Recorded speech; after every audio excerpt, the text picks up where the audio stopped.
Vizinha, não tem chaveiro para pôr na chave de carro? Não tem viatura nem assim parado. Ninguém também tem chaveiro. Viatura não pode ser. Agora eu só posso crer. Vizinho, você me mete amarelo com o preto, você está passando, Mas há trabalho. Vamos ao trabalho. Hoje, não podia levar para o trabalho. Vamos arranjar comida, tem bom trabalho, não tem bom mar, tem bom lucro, quando tem viatura.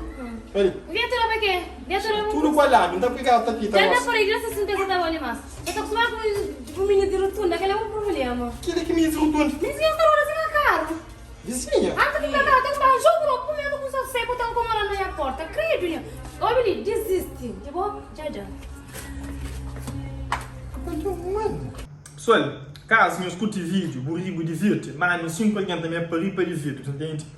E se você subscreve no canal, subscreve no canal, comenta, partilha, entende? Dá um suporte, dá sucesso para o canal, porque ele tem mais. O canal tem mais,